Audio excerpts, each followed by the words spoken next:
was there. I saw it with my own eyes.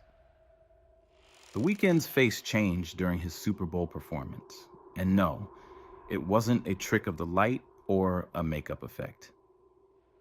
Something happened to him. Something the NFL doesn't want you to know.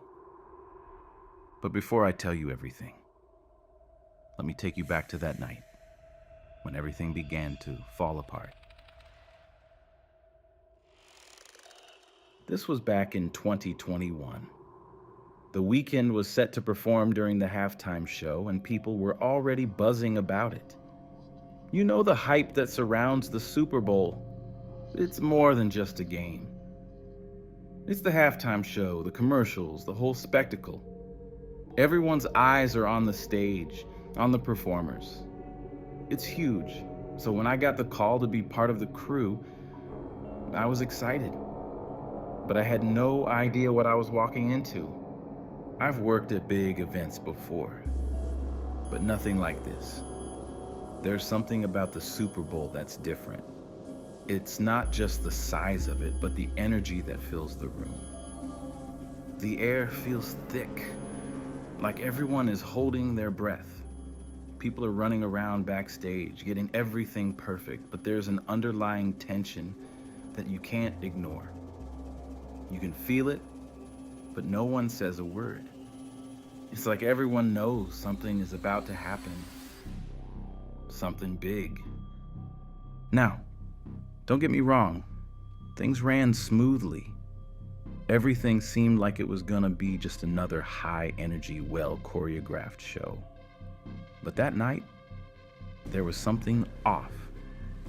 It wasn't the performance itself, not exactly, but the atmosphere backstage. I noticed it almost immediately when I arrived. The crew was different. People were walking fast, too fast, avoiding eye contact, talking in hushed tones. I mean, I've been on a lot of tours, worked with a lot of famous artists, but there was something about the crew on the show that was unsettling. They were moving like they were running from something. As I was setting up, one of the technicians, a guy named Josh, who I'd worked with before, looked at me and said something I'll never forget. "You'll see what happens tonight, but you won't know what you're seeing."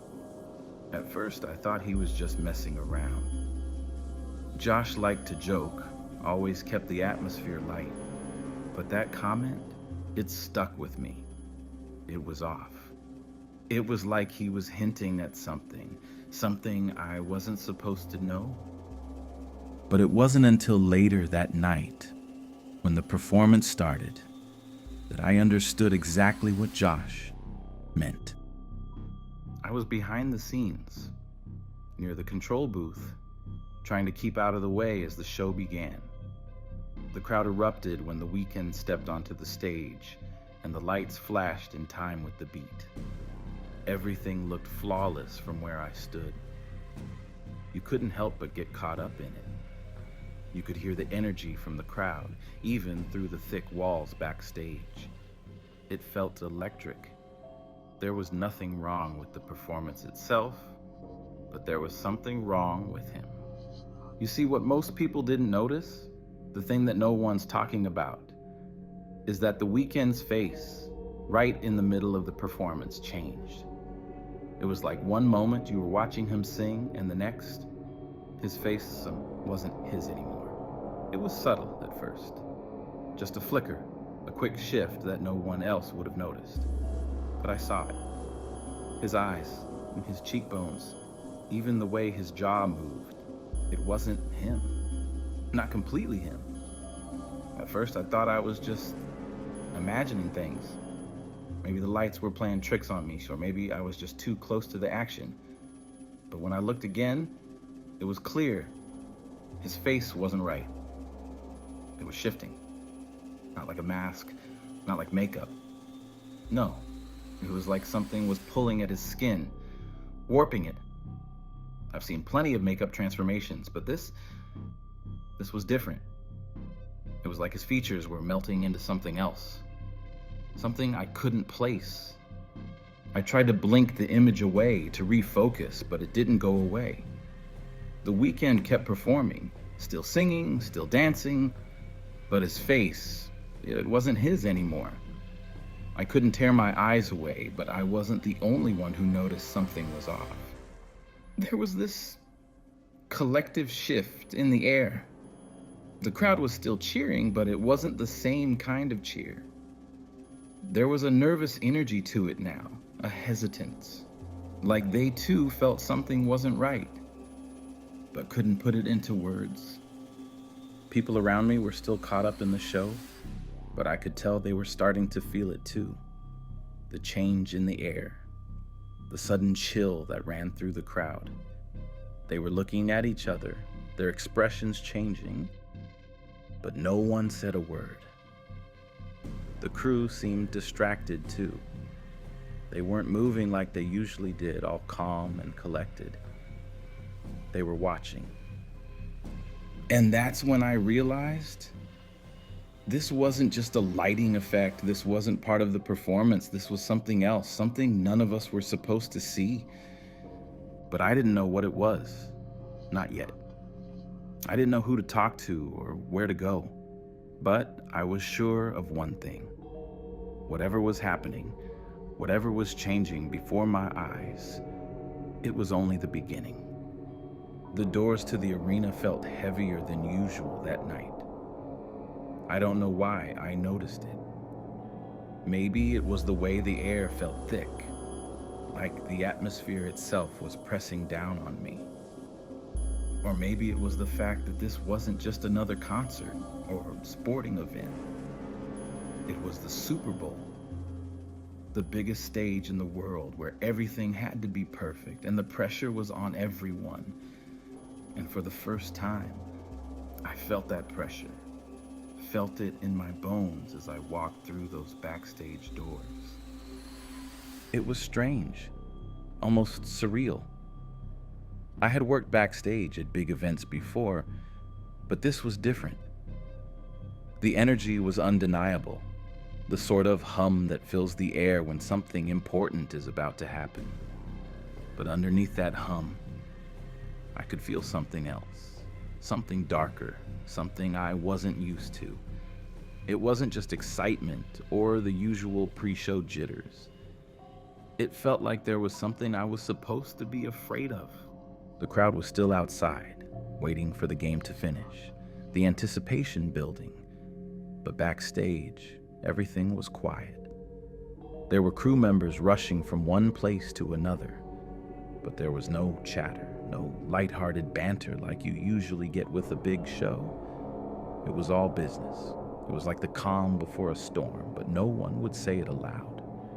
There was no room for any sort of noise except the constant hum of the equipment. Even the sound of the lights being adjusted seemed muffled, as if it didn't belong. I didn't let it bother me too much. I was used to working under pressure, under chaos, and this was just another high-stakes job. But this felt different. The air seemed to weigh on me. I could feel the walls closing in, even as I stepped further into the backstage area. The area where I was supposed to be was far from the main stage, a place where only crew members typically walked. I passed by dozens of empty hallways and loading docks, all echoing with the sound of footsteps, the occasional shout from someone giving instructions.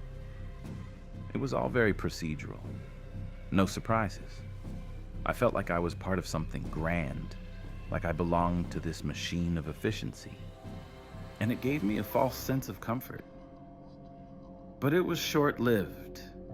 It was as if the closer I got to the actual performance space, the more unsettling everything became. The area near the stage felt warmer, brighter, but something about the lighting wasn't right. I can't explain it.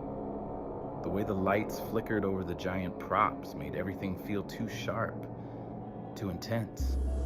The reflections on the polished floors looked distorted, not quite aligning with the actual objects around me.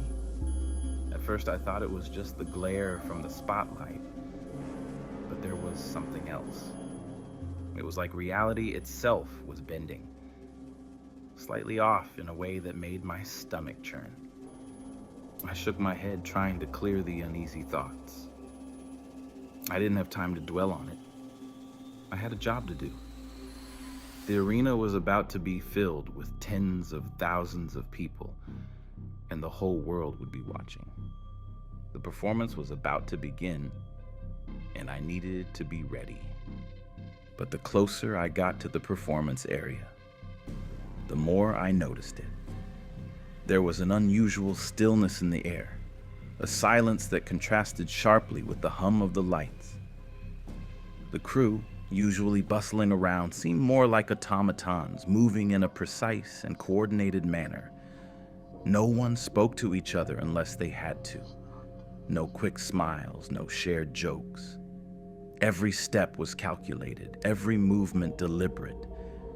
The way the crew members carried themselves felt almost like they were walking through a fog, unaware of everything around them, focused solely on their own tasks. But there was something in their eyes, their blank, hollow stares, that made my stomach flip. As I reached the staging area, I passed a few techs and crew members who were fixing lights and securing equipment, but none of them made eye contact with me. They all kept their heads down, as if avoiding any interaction. I tried to ask one of the techs a question about where to place the equipment, but they just muttered something inaudible and quickly moved away, without offering any kind of response or even looking me in the eye. It was strange. People in this industry are used to working long hours in stressful conditions, but there was an underlying tension here that I couldn't explain. And then, as I moved deeper into the backstage area, I saw the doors to the holding room where the Weeknd would be before the performance. I had been told not to go near there, but the curiosity in me got the better of me. As I walked past, I saw a group of people, maybe his personal team, standing in front of the door. They were talking in low tones, huddled together like they were discussing something important. But the strangest thing wasn't what they were saying. It was the way they were standing. Their postures were too stiff, too controlled.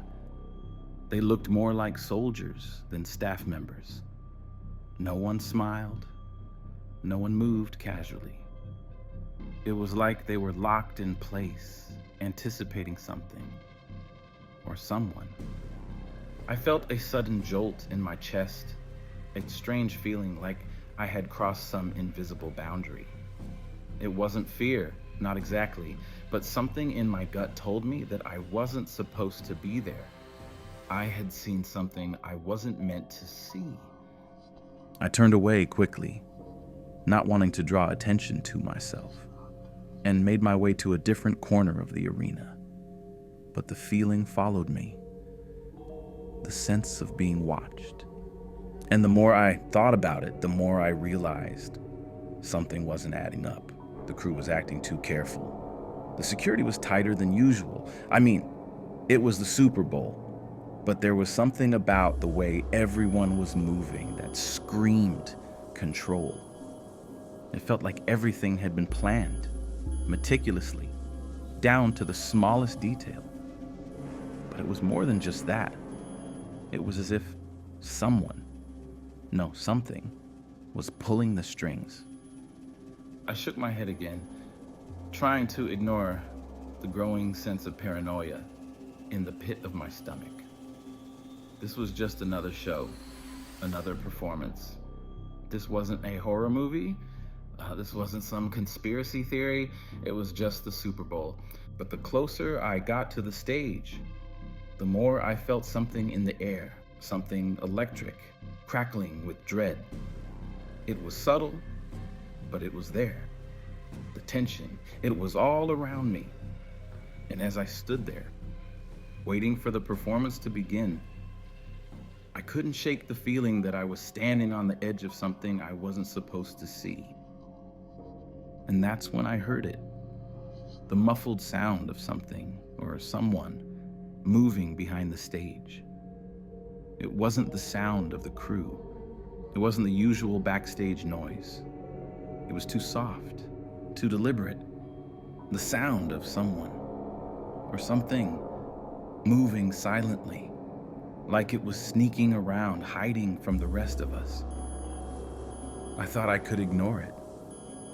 But when the lights went down and the Weeknd stepped onto that stage, I realized that whatever had been happening backstage, it wasn't over. The moment the lights dimmed and the music started, everything seemed to fall into place. The energy in the stadium was electric, the crowd roaring in anticipation, and the Weeknd stepped out onto the stage, ready to perform his Super Bowl halftime show. For a brief moment, I let myself get swept up in it. I mean, it was the Super Bowl, right? The world was watching. The excitement was contagious. But even as I stood there in the shadows behind the curtains, something felt wrong. I couldn't pinpoint what it was, but it gnawed at me. The first thing that caught my attention wasn't the performance itself, but the way the staff and the other crew members were acting. You would think that for such a massive event, everyone would be hyped up, maybe even laughing and joking around, but that wasn't the case. The staff moved with a quiet urgency, their heads down, their eyes avoiding contact with each other, as though there was an unspoken rule to stay in their lanes. No casual conversations, no easy smiles, just an intense focus on the task at hand. I caught a glimpse of a man in a black suit standing off to the side. He wasn't part of the crew. I could tell by the way he held himself. He wasn't rushing around like everyone else. He wasn't handling any equipment. He just stood there, almost waiting. He had this eerie stillness about him, like a statue placed there deliberately. But what made it worse was the way he was staring at me. Not a passing glance, not an acknowledgement. His eyes locked onto mine, piercing through the dim light. It was as if he could see right through me, like he knew something I didn't. I quickly turned away, trying to shake off the feeling. I mean, it wasn't like anything unusual had happened, right? It was just a man, just a person looking in my direction. But the unsettling feeling followed me, a cold knot settling in my stomach. I tried to push it away, telling myself it was just the stress of the moment, the pressure of working backstage at such a huge event. But deep down, I knew it wasn't just nerves. There was something off. As I walked back down the hall, I couldn't shake the feeling that someone or something was following me. I turned quickly, but there was no one there. I told myself it was just my imagination, but the unease wouldn't let up. I couldn't shake it. The air felt thick, heavy with tension. Something wasn't right. That's when I noticed the locked door. I hadn't seen it before. It was at the far end of the hall, partially hidden behind a stack of equipment. The door was small, unassuming, with no signs on it, but the lock on it was unusual. It wasn't like any of the other doors I'd seen backstage. It was a solid, heavy-duty lock, something you'd expect to see in a high-security area. I hesitated, my hand resting near the door handle, but something held me back. Why would they lock a door like that in the middle of a performance? I turned away, trying to convince myself it wasn't important, but the feeling gnawed at me. I had worked backstage at big events before, and I had never seen anything like that. A locked door in a backstage area during a live performance? It wasn't just odd, it was suspicious. What were they hiding? Why was no one talking about it? I tried to focus on the performance, I watched the Weeknd sing, his voice carrying through the arena, but I couldn't shake the nagging feeling that something wasn't right. The lights, the sound, the crowd, everything was too perfect, too controlled. And then I saw it. I don't know why, but I glanced at the guest section. People in the VIP area, the ones who had access to the best seats. And there, in the crowd, was someone else I didn't recognize. A tall man, standing near the front. I'm not sure what made me look at him, but I noticed his eyes first. They weren't like the others in the crowd. He wasn't cheering. He wasn't reacting to the performance like everyone else. He was just standing there, completely still, staring ahead with this blank expression. It was unsettling. I couldn't look away, even though I felt my heart start to race. His eyes were fixed on the stage, but there was something empty in them. It was like he wasn't really there, like he was watching something or someone else entirely. I glanced around, but no one else seemed to notice him. He was out of place, like he didn't belong there at all. As if sensing my gaze, he turned slowly and looked directly at me. I froze, my breath caught in my throat. For a split second, I felt like I was trapped, like he could see right through me, like he knew what I had seen backstage. But before I could even process what was happening, he turned back to the stage, his posture stiff, like he was a mannequin waiting for its next move. I wanted to scream, to ask someone if they saw it too, but the moment passed quickly. I tried to shake off the unease, tried to focus back on the performance, but my mind was racing. What was that guy doing there? Why did he look so out of place? And what did he want? The more I thought about it, the more the situation started to unravel. There was something about the entire night, about the way the staff moved, the way the guests acted, the way the performance felt. Off. I looked at the locked door again, my heart thudding in my chest. I wanted to find out what was behind it. I wanted to know why they had locked that room, why they were acting so strangely. But I couldn't. I knew I couldn't. Because something told me that if I went through that door, if I tried to see what they were hiding, I wouldn't come back the same. But that feeling, it kept following me. I thought I could ignore it. I thought I could just finish my shift and leave without finding out what was really going on. But deep down, I knew I was getting closer to something I wasn't supposed to see. And the worst part was, that was just the beginning. The atmosphere backstage grew heavier as the night wore on, suffocating me with its intensity. I was no longer just working, no longer simply doing my job. Every part of me was hyper-aware of the air around me, the tension simmering just below the surface. The crew was still moving around, still working, but it wasn't the same. The focus was different now. It wasn't just about getting the performance right. It was about something else, something far darker. I couldn't ignore it anymore. There was something going on that I wasn't supposed to see, and I was too deep in it to turn back. I don't know how to explain it. I wasn't scared at first, not really.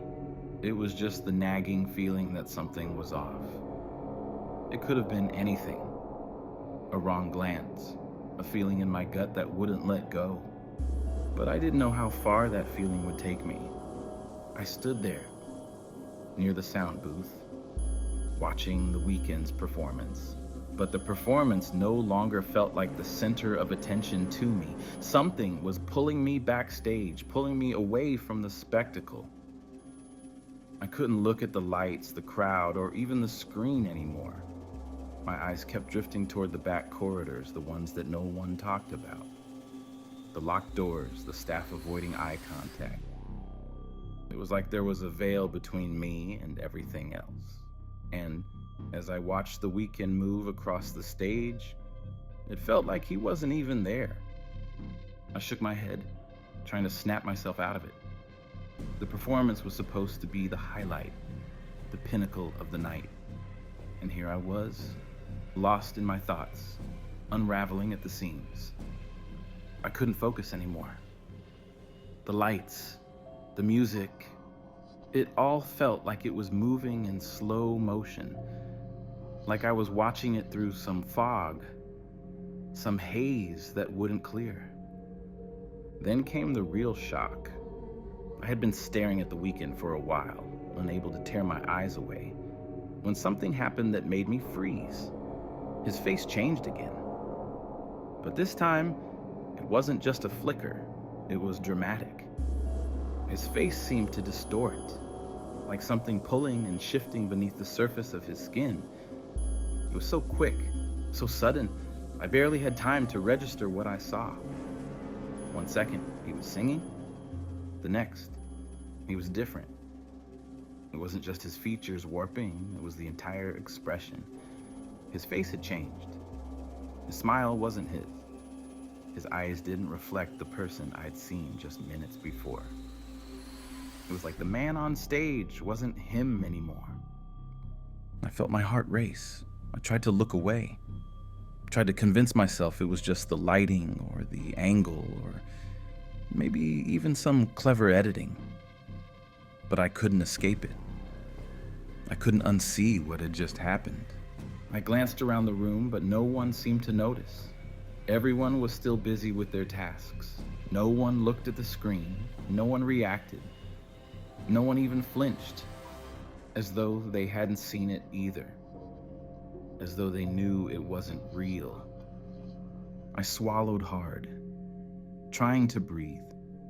Was I the only one who saw it? Was I the only one who noticed what was happening to him? Was I losing my mind? The next few seconds felt like hours. I couldn't tear my eyes away from him. I should have been paying attention to my job, but I was caught in this trance. The more I focused, the more I realized I couldn't trust what I was seeing. His face was wrong. There was no other way to describe it. As I stood there, frozen, I started to hear something. A low hum. Not from the speakers, but from somewhere else. It started soft, like a faint vibration deep in my chest. I looked around, trying to find the source, but the sound seemed to be coming from nowhere, growing louder with every second. It was like the air itself was vibrating, pulsating with something I couldn't explain. I stepped back, my heart pounding. The vibrations were making it hard to focus. It was disorienting, like I was trapped in a bad dream where nothing made sense. I wanted to get away, to leave, but my legs wouldn't move. I stood there, in the middle of the room, feeling the dread build up in my chest, making it harder to breathe. I couldn't ignore it anymore. Something was wrong, something that no one was talking about, and that's when I saw it. A figure standing in the shadows of the backstage area, barely visible against the backdrop of shifting lights. It was someone I didn't recognize, but they were standing there just watching. The first thing I noticed was how still they were, how unnaturally still they stood. They weren't moving, not even slightly, as if they were waiting for something or someone. They didn't look like they belonged backstage. They weren't wearing any crew uniform. They were just dressed in black, blending into the darkness, almost disappearing into it. My stomach dropped. I tried to look away to pretend I hadn't seen them, but I couldn't. Something in me knew that this person, this figure, wasn't just a random onlooker. They were part of whatever was going on behind the scenes. part of something I wasn't supposed to know about. I took a step toward the figure, but the moment I did, they disappeared into the shadows like they had never been there. I couldn't shake the feeling that I had just missed something important, something vital. I couldn't move. I just stood there, caught between confusion and terror. The hum in the air grew louder, shaking the floor beneath my feet, and I felt this overwhelming urge to leave, to get out of there. But I couldn't bring myself to move. I was trapped in a nightmare that no one else seemed to notice. Then, the lights on stage dimmed, and for just a moment, everything went silent. The vibration in the air stopped. And in that moment of stillness, I thought I saw it again. The Weeknd's face, it was still changing, but this time it wasn't subtle. His features were warping in real time. It wasn't a trick of the light. It wasn't a special effect.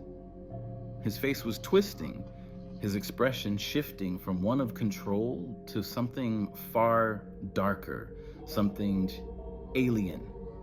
I was seeing something I shouldn't be seeing, and I couldn't look away. It felt like I was caught in some kind of twisted reality where nothing was as it seemed. And then I heard it. Footsteps. I turned around, but before I could react, someone grabbed my arm, pulling me away from the backstage area. My heart skipped a beat, and I was yanked into a small, empty hallway, far from the stage. It was him. The man from before. The one in the black suit. He was standing there, his face inches from mine, his grip tight on my arm. "You didn't see anything?" he whispered in a cold, low voice. It wasn't a request. It was an order. I tried to speak, but my voice failed me. The panic was overwhelming. My mind was racing, my thoughts tumbling over each other. I couldn't make sense of what I had just seen. What was going on? What was happening to him? "You're not supposed to talk about this," he said, his words like a hammer striking my chest.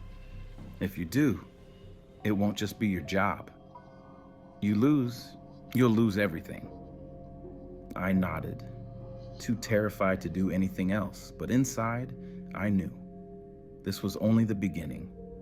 This wasn't a performance. This wasn't a show. This was something far darker, and I had just scratched the surface. I should have walked away. I should have run the other way, but I didn't. And what came next? Well, it took everything I thought I knew and turned it upside down.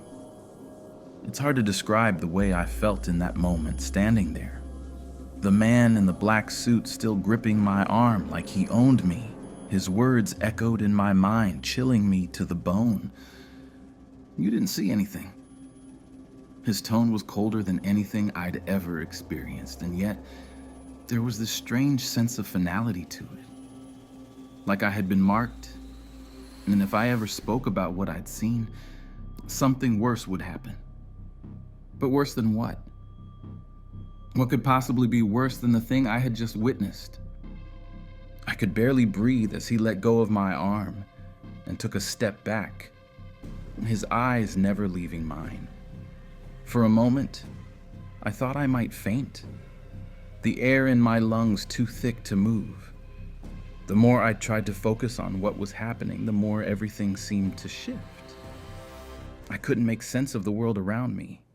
It was like I was caught in some strange limbo, where nothing was quite as it seemed.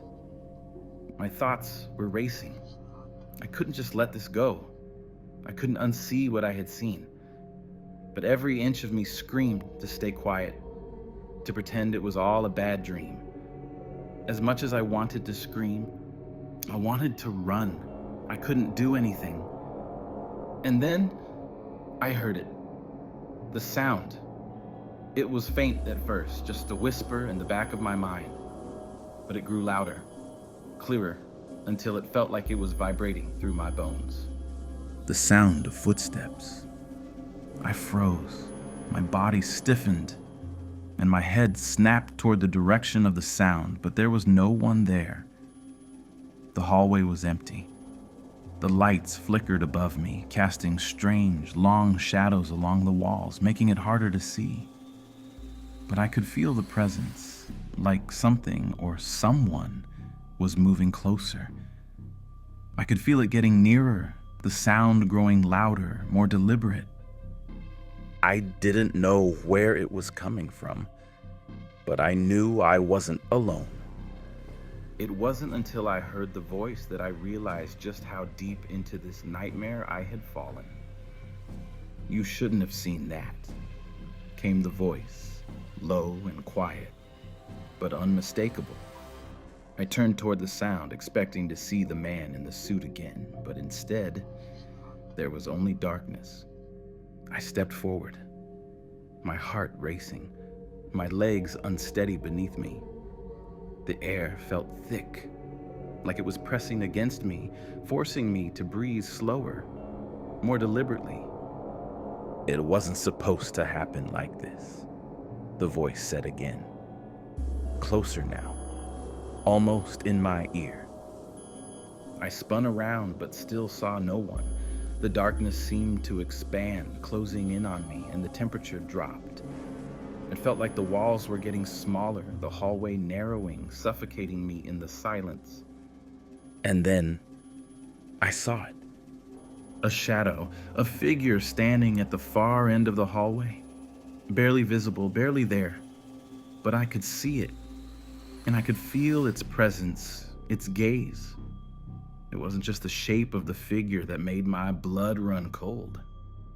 It was the feeling, the overwhelming, gut-wrenching dread that rushed through me as I realized I was no longer standing in a normal hallway. It wasn't just a Super Bowl venue anymore.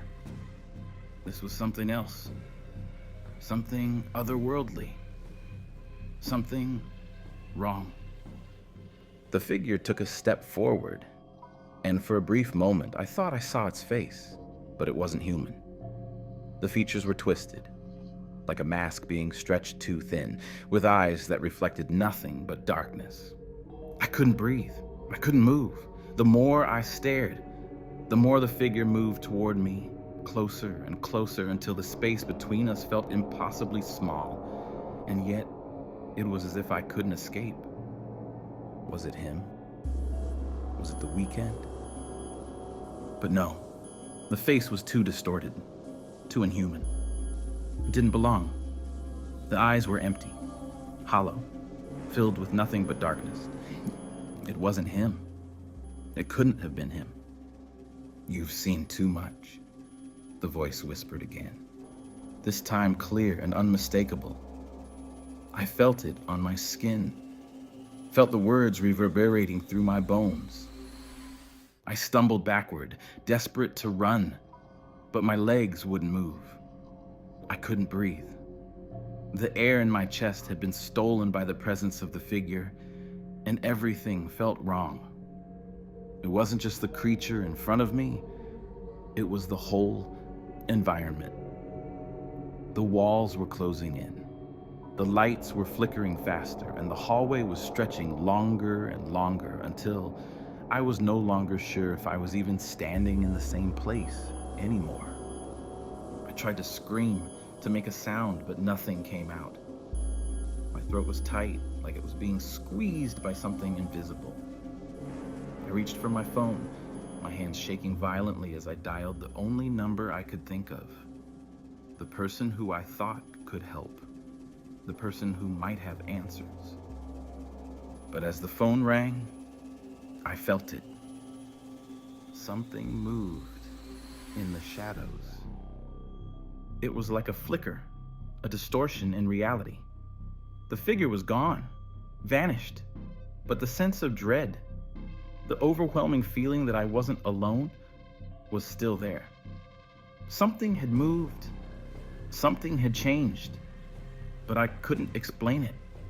The shadows around me started moving too, like they were alive, crawling along the walls toward me, closing in, getting tighter. I couldn't see what it was, but I could feel it. The pressure, the suffocation. It was getting closer, inch by inch, and there was nowhere to run. I glanced at my phone again, still ringing. The sound felt distant now, like I was underwater. The weight in my chest grew heavier with each passing second, and then, without warning, the phone clicked off. I stared at the blank screen in disbelief. My hand trembled as I tried to call again, but the phone was dead. It was as if the world itself had turned off the power, as if everything I knew had been severed from me in an instant. I wanted to scream, to run, to do something, but I couldn't. I couldn't move. I couldn't breathe. And then, in the silence that followed, I heard it. The sound of footsteps. They were slow, deliberate, like someone walking toward me with purpose. It wasn't the usual hum of the crowd or the echoes of crew members moving about. This was different. It was like the footsteps were coming for me, getting louder with each step. I turned toward the source of the sound, desperate for anything familiar. And then I saw him, the man in the black suit, standing there at the other end of the hallway. His eyes were cold, emotionless, and there was a glint of something I couldn't name in them. He didn't speak, didn't move. He just stood there, watching me, waiting. I couldn't move. I couldn't breathe. I couldn't even look away. I knew something had changed in me. Something had changed in that place. And whatever it wasn't going away. I thought I could leave, that it would all end there. But it didn't. It only got worse. The deeper I went, the more I realized I was trapped. Trapped in a nightmare I couldn't escape from. I stood there in the hallway, unable to move, my body frozen. My eyes were locked on the man in the black suit, and my heart felt like it was about to burst out of my chest. His cold, unwavering gaze felt like it was cutting straight through me, and for the first time, I truly understood what it meant to be trapped. My body was there, but my mind was already spiraling, trying to make sense of what was happening. The seconds stretched on forever, the heavy silence between us almost unbearable. I wanted to scream, to run, to do anything, but my legs wouldn't obey. It was like my body had forgotten how to move. And then the man took a step forward, and suddenly the air felt even heavier, suffocating. I tried to take a deep breath, but my lungs felt like they were constricted, like I was underwater. "You saw too much," he said, his voice low and steady, but there was an edge to it that sent a chill down my spine. I wanted to say something, anything, to explain that I didn't mean to see anything, to beg him to let me go, but my mouth was dry. I could barely form a coherent thought, let alone words. His presence, his energy, was suffocating. And the longer I stood there, the more I realized I was in way over my head. The man's eyes flickered for a moment, almost as if he were weighing something in his mind. And then, without warning, he moved in closer. His hand reached for my arm, and I flinched instinctively, trying to pull away. But his grip was like iron, unrelenting. "Don't even think about running," he warned, his voice soft but lethal. "You won't make it far."